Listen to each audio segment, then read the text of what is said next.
Well, there is a Taoist story about a man who lost his memory. It seems he couldn't remember what he had done during the day and the evening. He couldn't remember what he had done the evening before the next day. He forgot when to walk. He forgot when to sit. He couldn't remember anything. Well, his family was distraught, as you can imagine.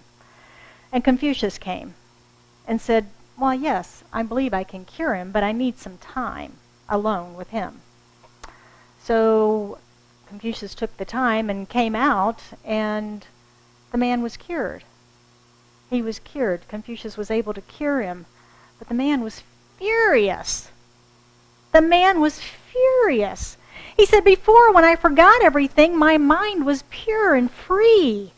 Now it is weighed down with memories. Decades of successes and failures, losses and gains, pleasure and pain. And because I remember the past, I am worried about the future. Give me back my forgetfulness. Give me back my forgetfulness. We can appreciate that sometimes, can't we? We're dragging around old memories, or we're fretting and worried about the future and what's going to happen. Piero Ferrucci, in his book, The Power of Kindness, he tells this story, and at the end of it he says, think of the past or anticipate the future, and you are no longer present, but immersed in the flow of time.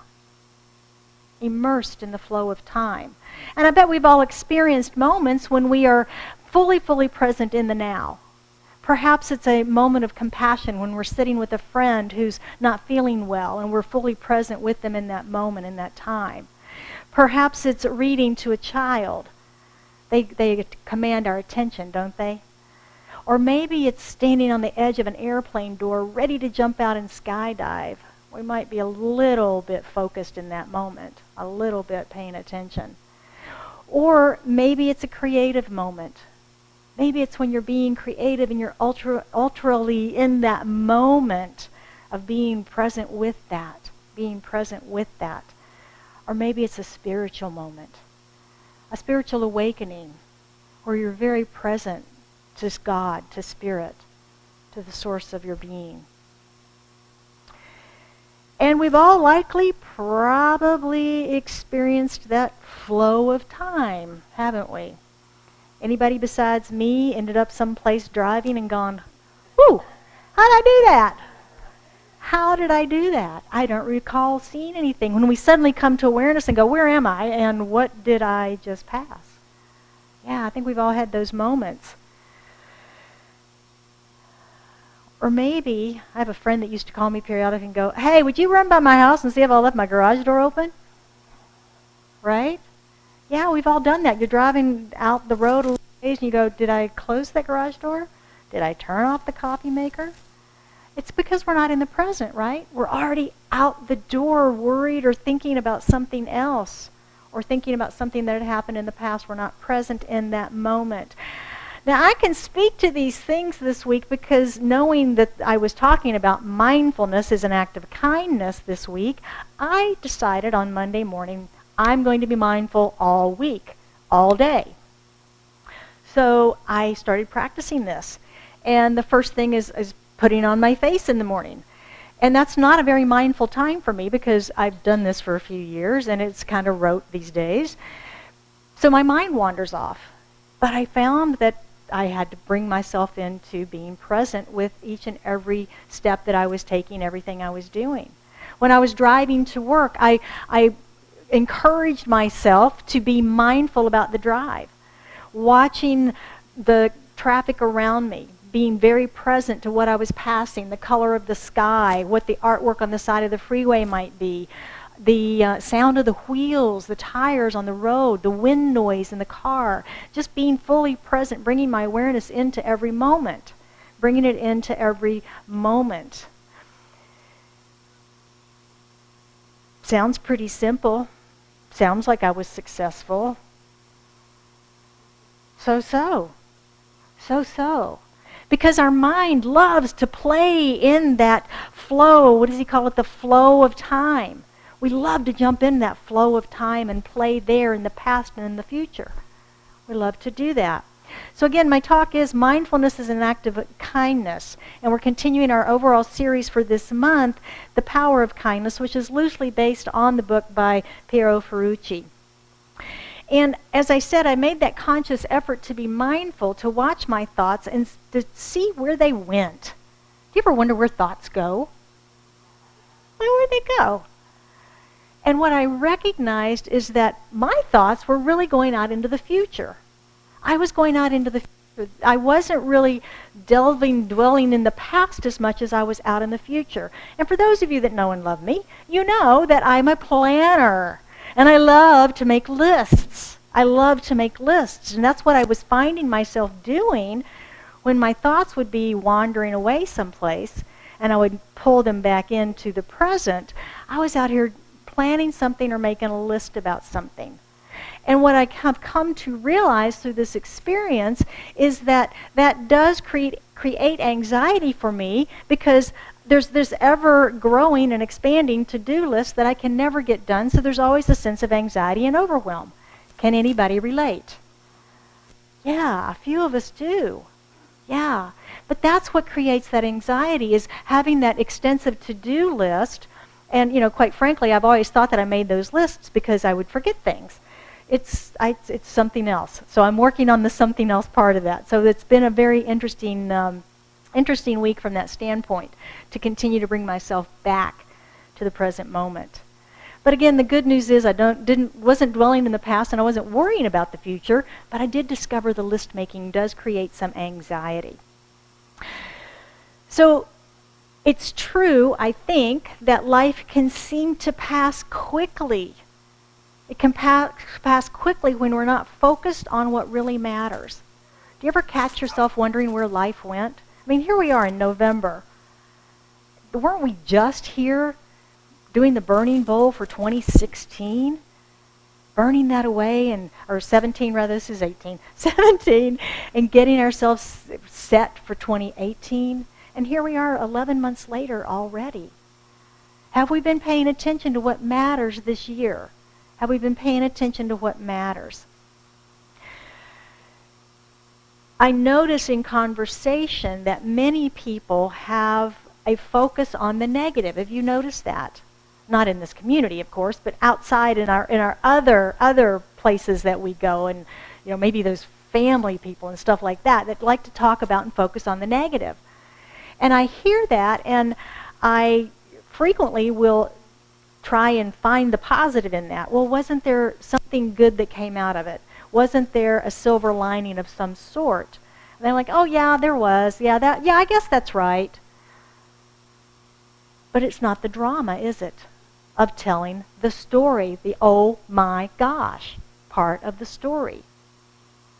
So focusing on that, using a mindfulness practice, can help us stay in the present and let go of that negativity, because really everything's okay right now, isn't it?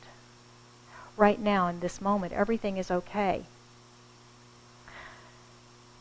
So what is mindfulness? I'm sometimes asked that. Go ask Reverend Jill what mindfulness is. You need a mindfulness practice. Go ask Reverend Jill what it is. And in looking it up, it is a state of active, open attention on the present. Active, open attention on the present. It's a mental state of consciousness that we achieve by focusing our awareness on the present moment while calmly acknowledging and accepting our feelings, thoughts, and whatever's happening in our body. Imagine living from that place. Imagine living from that place. It means being awake to our current experience rather than dwelling in the past or anticipating the future. And being okay where we are. Just noticing. It's also becoming aware not only of ourselves and our thoughts and our bodies, but also our effect on the world around us. And it can be physical or it can be energetic. Have you ever been around someone in, let's say, a line someplace who's agitated about being in line or how long the line is taking? And they're not saying anything maybe, but the energy, you can sense how upset they are. Maybe there's some huffing and puffing or something like that that's going on, and you're just kind of backing away from that energy a little bit, right? But being mindful of that projection into the world that we have is part of being mindful. How am I being experienced by others? How am I being experienced by others? And mindfulness, mindfulness is not clearing our thoughts. Whew. Because it's really pretty impossible for we humans to do that. I remember when I first started meditating and doing mindfulness practices, I was listening to Wayne Dyer, and Wayne talks about the gap. The gap is the time in between the thoughts. And when I first started, there was no time. It was a, B-52 in a hailstorm. It was all constant. But then I began to notice, stillness, quietness, little gaps. And we build on that, but our minds wander, don't they? Our minds wander. And the good news is that's okay. The practice is bringing it back. It's noticing and bringing it back. Noticing and bringing it back. Practice. Just like your piano drills or whatever you're doing, if you're learning a musical instrument, you practice. You practice. Many meditators give up. They tell me all the time, I can't meditate. I can't meditate. Monkey chatter, mind chatter, I can't meditate. And they quit. Well, the interesting thing about that is, who's noticing the chatter? Our observer self, our higher wisdom is noticing the chatter, so we are doing it right. The key is simply bringing it back. The key is being that I am and being in that place of center and being in that place of focus. So it's not about stopping the chatter. It's about the discipline of noticing and bringing ourselves back to awareness and the willingness to keep doing that. And that's what I did all week, because I stumbled and bumbled through the mindfulness practice in many, driving is one of my things. Y'all know that. And it's like my mind wants to wander and go other places. No, come back. Come back. I'd be in a meeting, and rather than sitting and thinking about what it was I wanted to say next to contribute to this conversation, be present. Be present to what the other is saying. And then there's a pause. There's a pause in the moment for thought. There's a pause in the moment then to respond to what's been said, not what I've cooked up in my head. So bringing it back into the present moment. So as I was going through this week, I had a thought. If mindfulness is being present in this moment right now, to what's happening right now, how does the science of mind practice of focusing on what we wish to experience instead of what's here now work with this? Is it a paradox? Or is it false?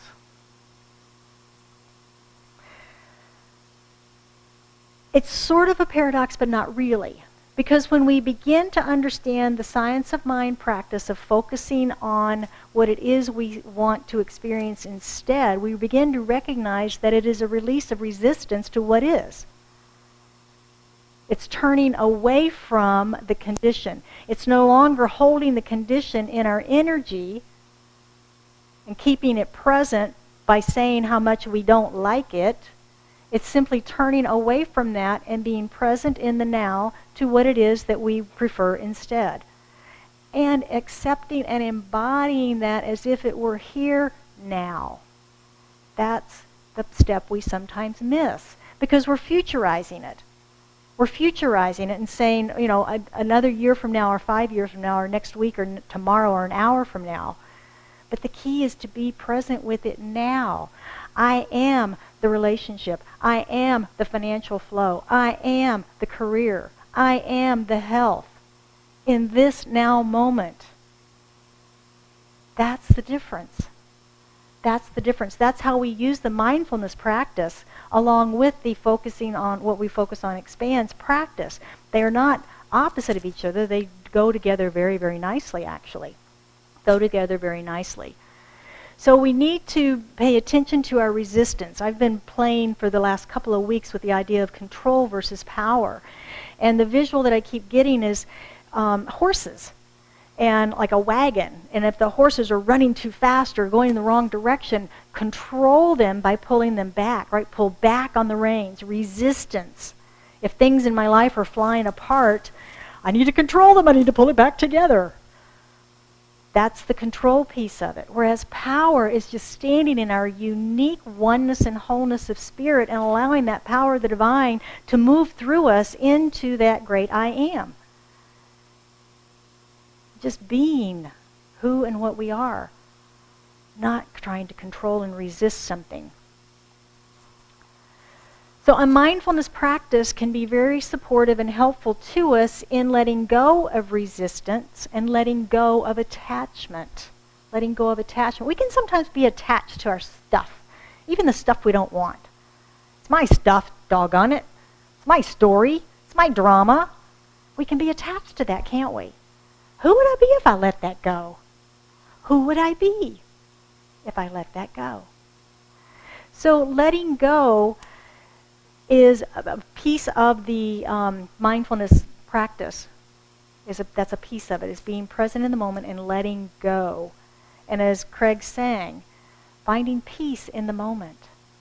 Finding peace. Mindfulness can also help us move into trust and faith. Into trust and faith, and to begin to see that everything, again, all is well now, in this breath, and this breath, and this breath. Just each and every moment, everything is well. So being mindful can be a way of living. It can be. We think of Buddhist monks sometimes when we think of mindfulness, and the way they move and so forth. They're so focused on how they be in the world, even in a physical way. And it can help us move into living as an act of kindness. Because being mindful not only to ourselves, but to others, is how we're fully present to them, aren't we? Isn't that a gift? To be fully present to someone, isn't that a gift? Yeah, it truly is. Truly, truly is. There are scientific studies that suggest that those who practice a more mindful way of life actually live longer than those who do not. Sound good? Longer life, healthier life through a mindfulness practice? Yes. They also teach it as therapy along with meditation to release anxiety and stress. Yes. All good health benefits, aren't they? When I was in school, one of the projects that one of the other students brought in was a mindfulness practice for us. And it was very profound, and it's something that you can try today. Today you can try it. They brought in a very small container, a little tiny thing, and that we were to serve ourselves some concoction that they'd made up. But it was just like a quarter of a cup. So we slowly and peacefully went up and quietly got a little serving of food, went back to the table, and everybody sat. We then did a blessing of the food. And then your fork, take one small bite, place that in your mouth, set the fork down, fold your hands, and chew until it's completely gone. Feel the swallow, feel the sensation and the flavors and each and every taste in your mouth. Feel how it ends up in your stomach. Notice if you're full. Notice your mind. This is boring. This is taking too long. I don't like this food. What is going on? Right? Our minds can go off and do this stuff. And this practice helps you to recognize what a mindfulness practice is. When that bite is gone, then again, pick up the fork, take a small bite, chew it until it is completely gone. Feel it in all the sensations in the mouth, the swallow, into the stomach, sensation of fullness or not. All of those things that you can tap into are part of that mindfulness practice. And it can also help you watch that practice of, oops, look where I went. I got to come back. I'm thinking about what's on the movies later this afternoon. I'm thinking about what's for dinner. I'm thinking about, man, I need more to eat than this. Or I don't like these flavors. Whatever it might be. But it's a way that even at lunch today you can practice, if even for a couple of bites, to step into that idea of a mindfulness practice. So today is Pet Blessing Day, and we have our furry friends with us either here or at home, or maybe we've had them in the past. And they can also help us relieve stress and anxiety, can't they? They can produce it, I know, but they can also help us to relieve it. They can help us to relieve it because we can learn from them this idea of being present and being mindful, can't we? Yeah, we can. They, whether we're teaching them new tricks, whether we're feeding or grooming them, just being present with them. They are pretty present to us, aren't they? I mean, they're pretty excited when we get home usually. Most important thing in their day is we came home. Oh my gosh. Imagine if your friends or spouse treated you that way. Wow. Yeah, exactly. My cat Sophia yesterday was a demonstration of this. I was working on the talk and she came up and she starts tapping me. She got up on the desk and she's tapping me on the shoulder. And I ignored her. She continued to tap me on the shoulder. So I turn around, I pet her for a while, and then I go back to work, and she taps me again. Well, I ignore her. And she turns around and begins to chew papers. Because she knows that'll get my attention, right? You won't pet me, I'll chew your papers. So I move her down, and she gets back up and does it again. I move her down. Well, then she leaves the room, and then I hear her scratching the furniture in the other room, knowing full well that will get my attention too, right?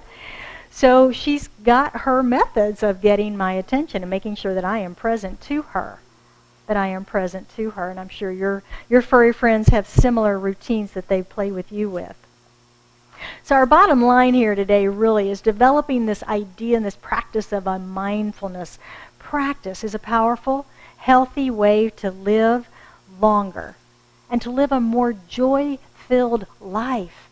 Imagine if everybody was more mindful in the world of their words, their actions, their beingness, their effect on others.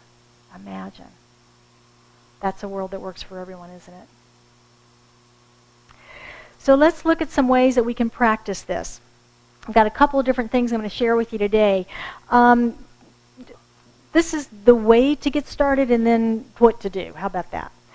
Devote some time and space. If you do not currently have a meditation practice that you're doing, dedicate some time and space to that for yourself. Give yourself that gift this week. And remember, there is no way to completely quiet your mind. That should really be a relief. I mean, it really should. I think we think when we come into a meditation practice or a mindfulness practice that we're supposed to be just completely clear-minded. And that just doesn't always happen. And we need to be kinder to ourselves in that process of going, oh, look, my mind wandered again. Or I went to sleep. If you go to sleep in meditation, it doesn't mean you don't know what you're doing. It means your body's tired. And you've gotten it into a relaxed state. And it says, thank you for that nap. So be kinder to yourself when those things happen. Be kinder to yourself. Number 3, accept that your mind will wander.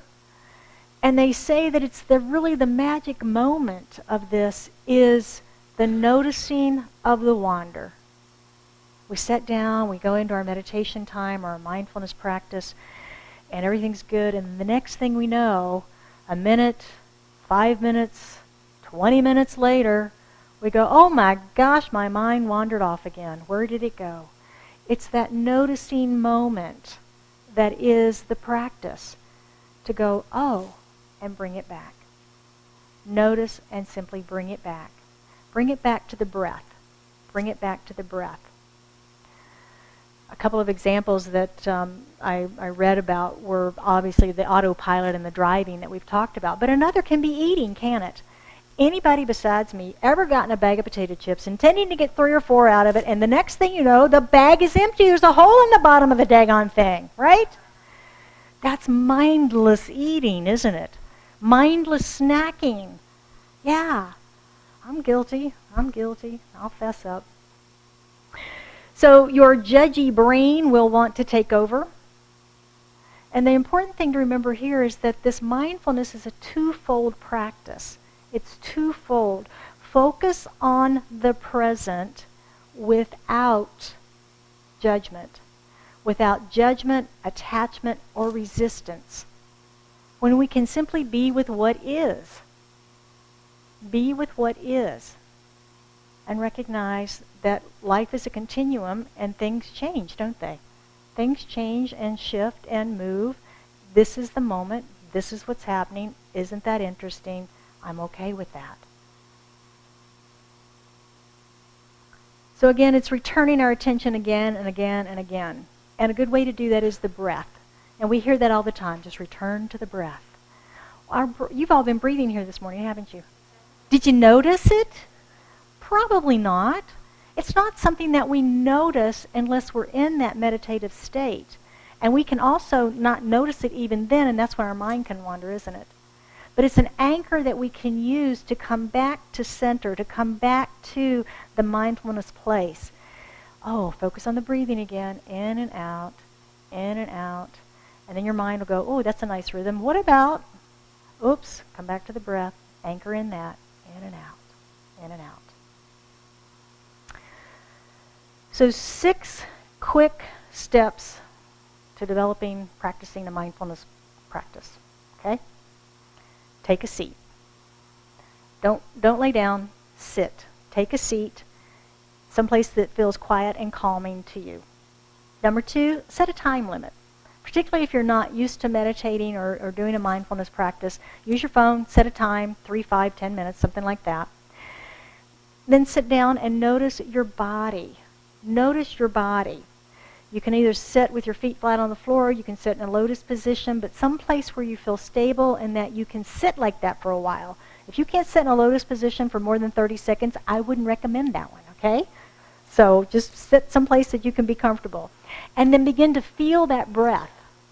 Pay attention to and feel the breath as it goes in and out.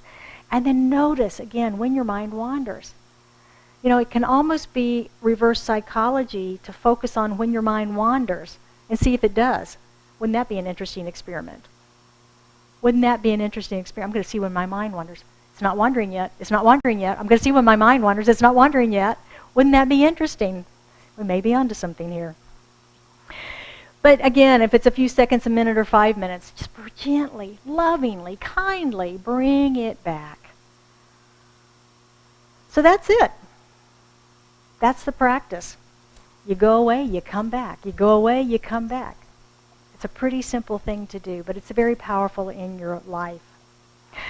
So we'll close us out this morning with a quote from The Power of Kindness, where he's talking about attention, and we mentioned it earlier. That giving someone your undivided attention is a powerful, powerful gift.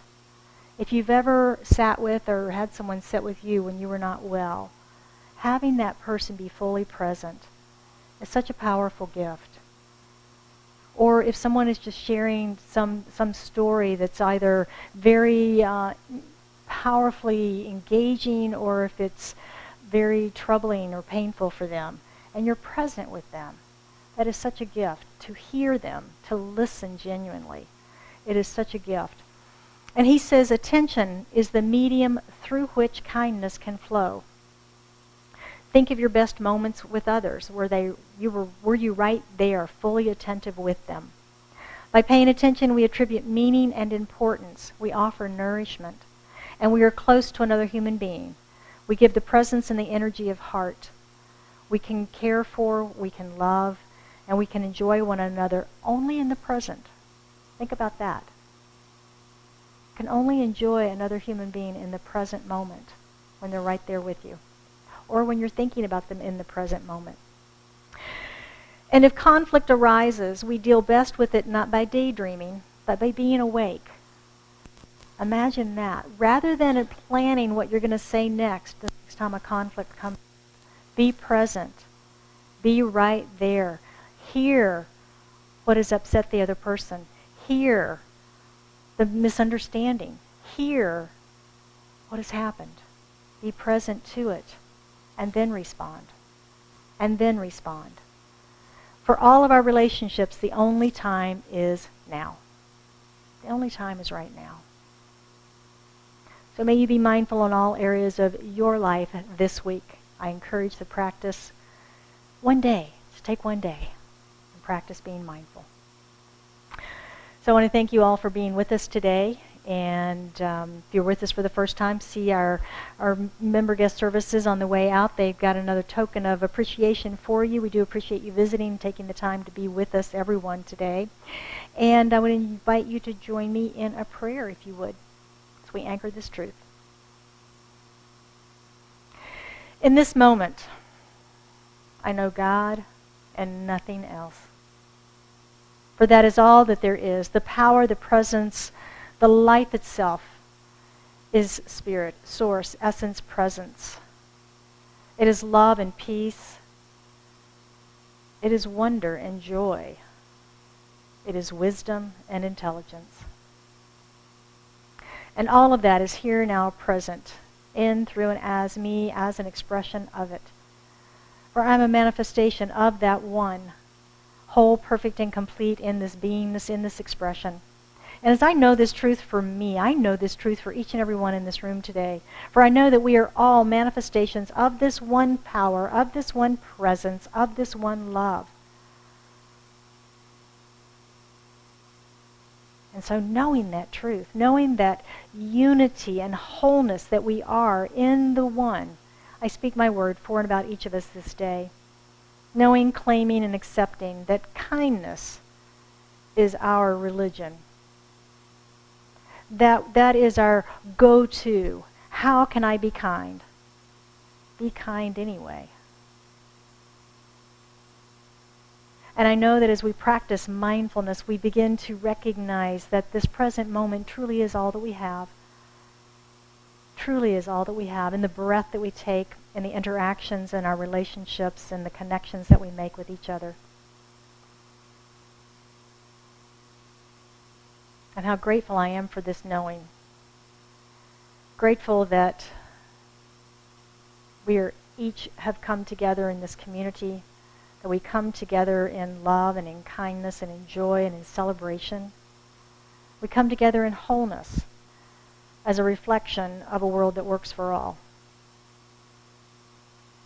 So it is from this place of gratitude that I simply release this into the action of mind, into the action of law, knowing that it's already done, it's already made manifest. It is so. And we affirm together. And so it is.